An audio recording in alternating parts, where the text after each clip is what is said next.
Olá, pessoal! Espero que vocês estejam bem.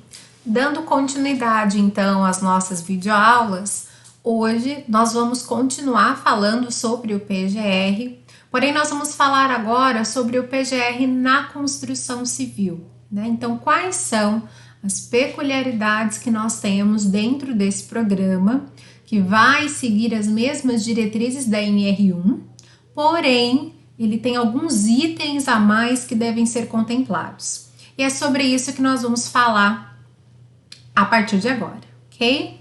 Bom, são obrigatórias a elaboração e a implementação do PGR nos canteiros de obra, contemplando os riscos ocupacionais e as suas respectivas medidas de prevenção.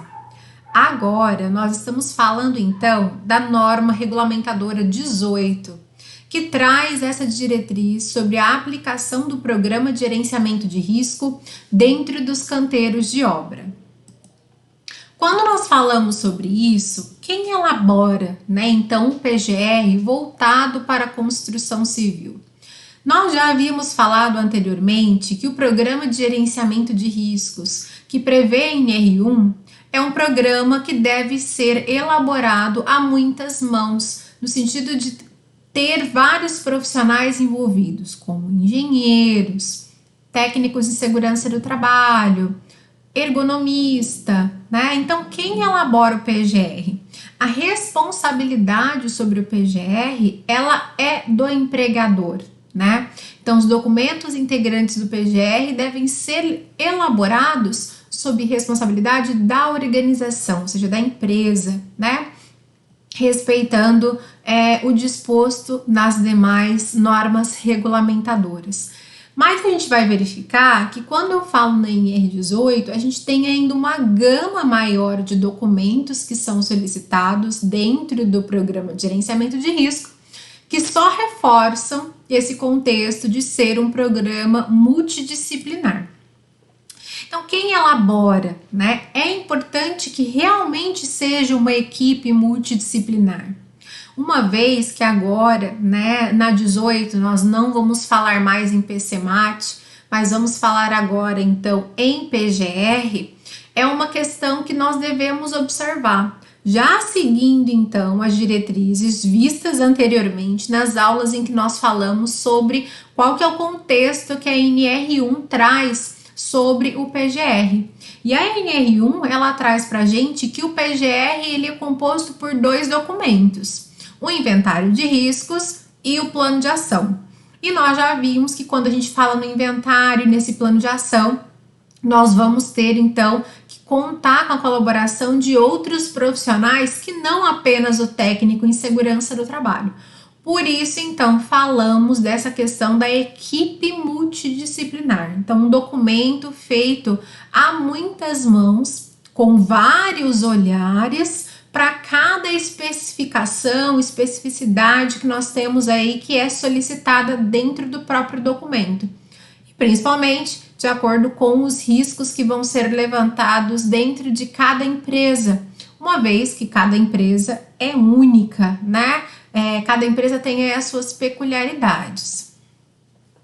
O PGR, então, ele deve contemplar, além das exigências que estão na NR1, alguns documentos específicos que são eles: projeto de área de vivência no canteiro de obras e de eventual frente de trabalho em conformidade com o item da norma, né, 18.5, que trata em relação à questão das áreas de vivência, elaborado por profissional legalmente habilitado. Bom, a gente sabe que o profissional legalmente habilitado é aquele que tem registro no conselho de classe, né?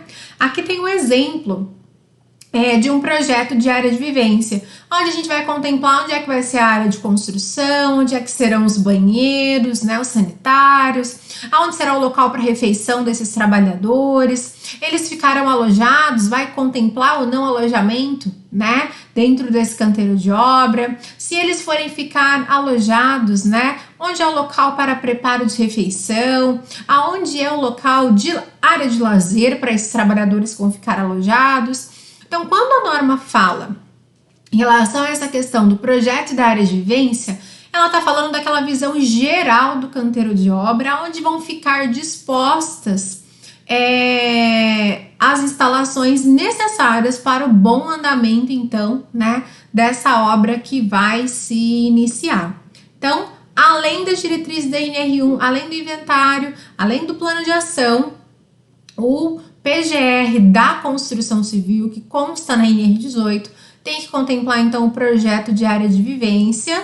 Além disso, o projeto elétrico, que também é uma outra questão muito importante. Projeto elétrico das instalações temporárias. Uma vez que quando nós estamos em um canteiro de obra, a gente sabe que é muito dinâmico, a gente sabe que as coisas acontecem. Hoje nós estamos, né, numa determinada fase, amanhã nós avançamos e o layout, né, desse canteiro, ele muda. E uma questão que a gente precisa ficar muito atento, porque é uma questão que gera muitos acidentes, é a questão da parte elétrica, né, das instalações temporárias que são feitas para atender as necessidades da obra, né? Então deve ser elaborado um projeto elétrico, e aí a gente já está falando de um outro profissional, né? Eu estou falando, por exemplo, de engenheiro eletricista. Então essa também é uma questão importante, ou de um eletrotécnico, para poder fazer esse projeto, né? Então é muito importante, reforçando então o conceito de um documento feito a muitas mãos, né? Por uma equipe multidisciplinar. Então também deve contemplar um projeto de instalações elétricas temporárias. Além disso, também deve contemplar o projeto dos sistemas de proteção coletiva. Esse também é um outro item muito importante. Uma vez que, né, quando nós falamos de um canteiro de obra, muitas instalações, né, elas são feitas de forma temporária. E esses sistemas de proteção coletiva, eles são muito importantes no sentido que eles que vão dar um suporte para esse trabalhador poder executar as atividades que precisam ser realizadas de forma segura. Aqui está um exemplo, né, de uma escada de acesso. Mas é muito importante, né, de uma rampa, é muito importante a gente estar observando essa questão, né, porque será que tem que ter guarda-corpo, né? Como que isso vai ser dimensionado? Qual é a resistência, né, dessa proteção coletiva? Então isso é importante, né? Porque quando nós falamos em relação a essa questão, em muitas situações nós não temos, por exemplo, anteparos, né? Definitivos ali onde para que o trabalhador possa executar sua atividade de forma segura. Então, o sistema de proteção coletiva, ele está ali para ser colocado de forma temporária, para que possa promover ao trabalhador uma maneira adequada de realizar as suas atividades. E isso é muito importante, porque no projeto a gente vai contemplar, como nós falamos, né, qual é a resistência, qual é a carga, né, que determinado equipamento o que esse sistema suporta. Então isso é muito importante, isso tem que ser calculado, né? Não é na base do achismo, eu acho que é tanto, não. No projeto você tem um profissional que se responsabiliza por essa memória de cálculo, que fez esse cálculo e que projetou aquele determinado sistema para atender uma determinada necessidade de forma técnica e criteriosa. Então isso é muito importante. Uma outra questão que nós também temos que ter são os projetos de sistemas de proteção individual contra quedas, né? O SPQ. Isso é uma questão também muito importante. Quando ele for aplicável, elaborados por profissional legalmente habilitado, né? Aqui a gente tem um exemplo de instalação de ponto de ancoragem, né, dentro de uma viga de concreto. E essa é uma questão que nós precisamos estar observando, né? Essas proteções coletivas, né? Essas proteções individuais, elas são muito importantes porque nós podemos evitar a exposição, né, do trabalhador ao risco de queda quando nós falamos, por exemplo, na questão do trabalho em altura. Isso é muito importante, né? Nós estarmos observando. Isso tem que ser projetado. né? Qual que é a carga que essa determinada proteção, né, sistema de proteção que ele suporta. Então, mesma coisa, isso vai ser projetado por um profissional, vai ter uma memória de cálculo, aonde isso vai estar respaldando, né, na hora da instalação. Não, aqui nós podemos fazer uma ancoragem segura. Então, isso é importante, né, extremamente importante, porque um dos riscos que nós temos de forma bem acentuada na construção civil, principalmente dependendo da fase da obra, né, nas fases de alvenaria, por exemplo, é a questão de queda, né? Então, esses sistemas de proteção individual projetados, né, realizados, elaborados por profissionais legalmente habilitados, ele é muito importante. Aqui está um outro exemplo, né? Nesse caso aqui, a gente está colocando um exemplo para um ponto de ancoragem superior, onde pode ser, por exemplo, por uma questão de descarregamento, né? Onde o funcionário vai ficar acoplado aí com o cinto de segurança nesse trava-quedas, e é uma questão importante, né? Então, as situações serão várias, e aí as medidas, né, os sistemas de proteção, eles vão variar de acordo com a necessidade do canteiro de obra. Então, é importante nós estarmos observando isso. Além disso, também tem que contemplar no PGR a relação dos equipamentos de proteção individual com a respectiva especificação técnica de acordo com o quê? Com os riscos que foram encontrados, né, no canteiro de obra, de acordo com a fase da obra. Então, o tipo de equipamento, se é um avental, se é um óculos, se é um protetor auricular, enfim, qual é a especificação técnica dele. Posso colocar marca se eu quiser, aqui está um exemplo de tabela, tá? O número de certificado de aprovação, quem que vai usar, né, aliás, qual que é o uso, para qual atividade ele é indicado, né? Qual que é a função, então quem vai usar esse equipamento e quais são os cuidados que devem ser tomados. Então isso é importante, especificar tecnicamente quais são, né, então os equipamentos de proteção individual, de acordo aí com as funções que nós teremos dentro do canteiro de obra, que a gente sabe que também pode variar, né, essas funções. E até mesmo os equipamentos de proteção, eles podem variar de acordo com a fase da obra. Quando eu tô, né, por exemplo, na fase de terraplanagem, dificilmente eu vou usar um cinto de segurança. Mas quando eu tô na fase de alvenaria, por exemplo, né, que eu tô construindo as paredes ou a estrutura metálica, aí já muda de figura, né? Então já entra aí, por exemplo, a questão do trabalho em altura. Então a gente sabe que esses riscos, eles também vão variar de acordo com a fase da obra. Então essa é uma questão importante, né? Então, como nós vimos, além do que já está previsto na NR1, que para o PGR, o inventário de riscos e o plano de ação, eu tenho que contemplar mais esses itens quando eu falo no PGR da construção civil, tá? Então, esses são itens adicionais. E por isso, para a gente fechar essa questão, quem elabora, né? Então, é um projeto feito por uma equipe multidisciplinar, né? É um programa feito por uma equipe multidisciplinar. Isso é importante nós estarmos observando. E aí eu trouxe algumas questões, por quê? Porque quando nós falamos na construção civil, vocês viram que nesses últimos itens eu falei muito a palavra projeto, né? Projeto de proteção coletiva, projeto dos sistemas de proteção individual contra quedas, né? Projeto da área de vivência, projeto das instalações elétricas temporárias. E quando a gente fala de projeto, eu trouxe a resolução do CONFER, né, que é através da lei 6.496 de 77, ele traz, né, que os estudos, projetos, planos, relatórios, laudos e qualquer outros trabalhos ou atividades relativas à engenharia de segurança do trabalho, quer público ou particular, somente poderão ser submetidos a julgamentos das autoridades competentes, administrativas e judiciárias, e terão valor jurídico quando seus autores forem engenheiros ou arquitetos especializados em engenharia de segurança do trabalho e com registro no CREA,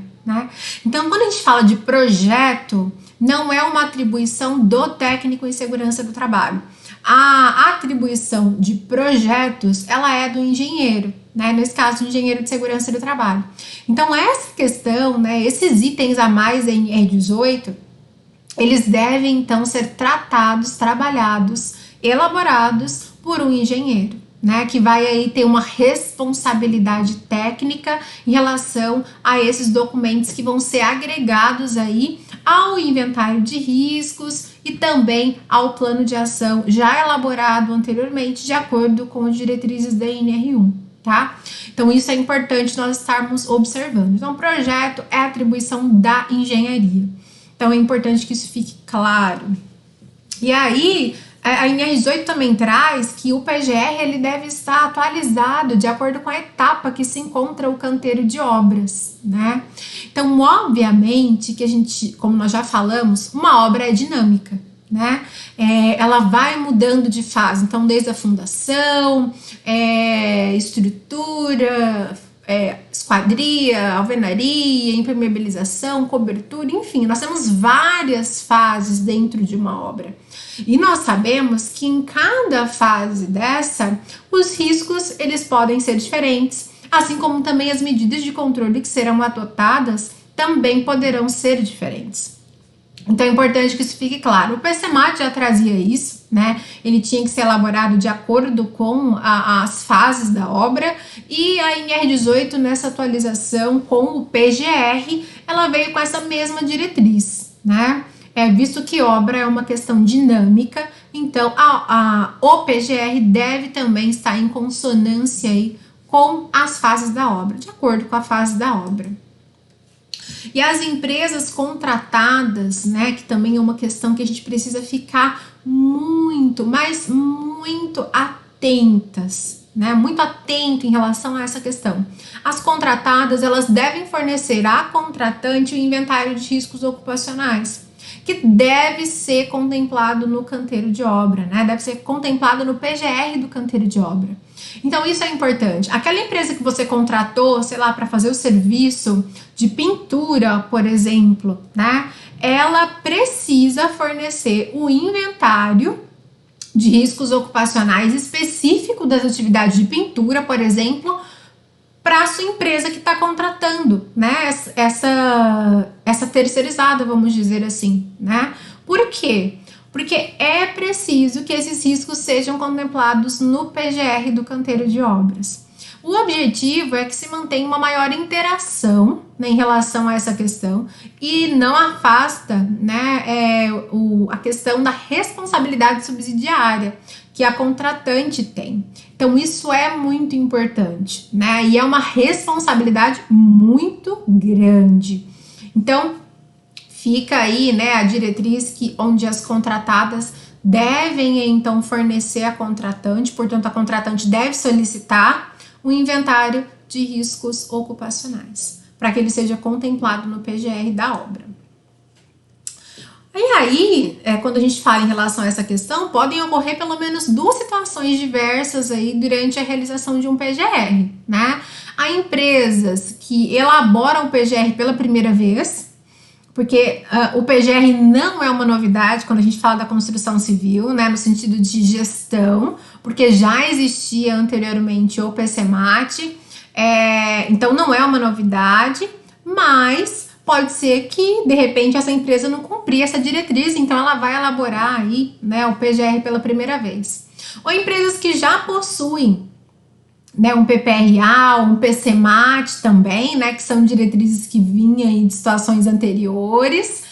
O PPRA para as empresas era exigido, né, no caso da construção civil, para empresas com menos de 20 trabalhadores.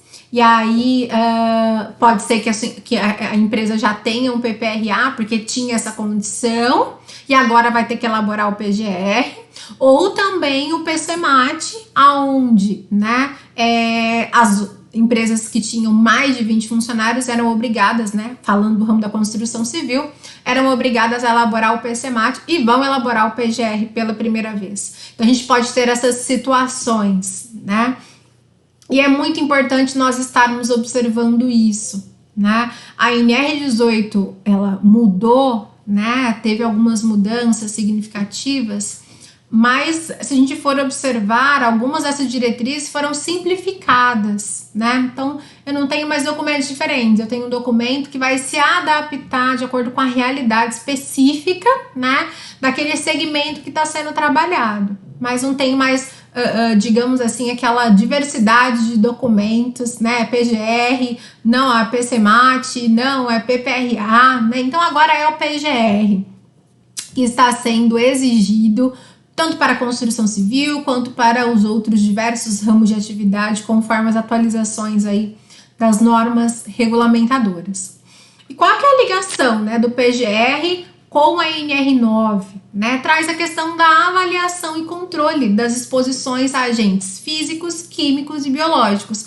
Esse agora é o novo tema, né, o novo título da NR9, que também é uma questão importante. Qual que é essa ligação, então, né, do PGR com a NR9? A gente vai ver que essa norma, então, ficou apenas em relação à questão da avaliação quantitativa e da avaliação qualitativa, né? Não mais falando em relação à questão do Programa de Prevenção de Riscos Ambientais do PPRA. Então, ela traz os requisitos para avaliação da exposição dos trabalhadores a partir da identificação dos riscos do PGR previsto na NR1, assim como também as medidas de controle, né? E essa identificação, né, da exposição aos riscos ocupacionais, ela deve contemplar qual é a descrição da atividade, qual é o agente, qual possível lesão, né, que esse agente pode causar, quais são os fatores que determinam essa exposição, as medidas de prevenção que já existem na empresa e quem são os trabalhadores ou grupo de trabalhadores que estão expostos, né? Se vocês se lembrarem, essas diretrizes nós já vimos, vocês podem estar pensando, eu já vi isso em algum lugar, aonde é que foi que eu vi isso, né? Isso mesmo, tudo isso que essas diretrizes, né, que nós estamos falando aqui, nós já abordamos lá na NR1, que foi quando nós fizemos aí o nosso inventário, uma das primeiras partes, né, depois de descrever o ambiente de trabalho, foi a gente identificar, então, os riscos ocupacionais, e a gente passou por essas etapas.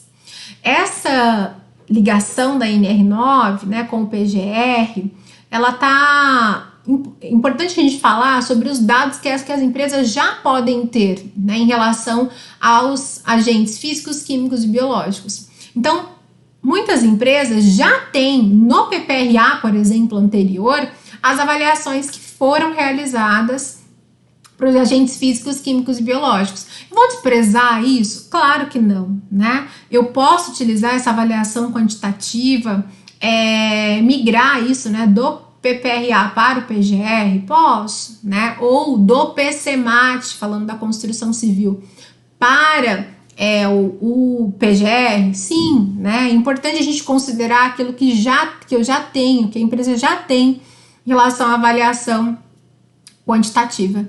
E importante, né? Quanto que é necessária a avaliação quantitativa? Para comprovar o controle, né, da exposição desse trabalhador, que há um controle, e a gente vai poder fazer uma verificação, né, se ele está sendo ou não efetivo, para dimensionar a exposição ocupacional do grupo de trabalhadores, como que é essa exposição, aí lembra que a gente usou uma matriz de risco também, né, e subsidiar as medidas de controle, que também é uma questão importante. A partir do momento que eu medir, eu vou saber, então, falar, né, se as minhas medidas de controle estão sendo efetivas. Se não estão sendo, eu vou precisar implantar novas medidas de controle. Essa avaliação quantitativa, ela deve ser representativa para a exposição ocupacional, né, então isso é importante. Eu preciso fazer uma avaliação e ela tem que ser representativa. Se o funcionário tem uma exposição, né, durante toda a jornada, eu vou lá e avalio 15 minutos, eu preciso verificar se isso é representativo, né? Isso é muito importante. O ideal é que eu avalie a jornada de trabalho, a exposição que ele tem, né? E o resultado dessa avaliação, dessa medição, né, tá muito linkado com aquilo que vocês viram na UC4, né, em relação à questão do monitoramento dos agentes ambientais, eles devem ser incorporados aonde eu coloco essas avaliações? No inventário de risco, né? Lá que eu vou incorporar essas avaliações. Bom, eu queria encerrar com vocês com essa frase, né? Porque eu acho que ela resume bem esse cenário, né, que nós estamos vivendo do Leo McGinson, que não é o mais forte que sobrevive, nem o mais inteligente, mas o que melhor se adapta às mudanças, né? E nós estamos passando por várias mudanças agora na nossa legislação, nós estamos trabalhando já com as normas atualizadas, né? E isso é importante. Então, entender essa mudança, acho que isso é importantíssimo para que a gente consiga aplicar as diretrizes dos programas de gerenciamento de risco de forma adequada, ok? Por hoje é só, pessoal. Obrigada!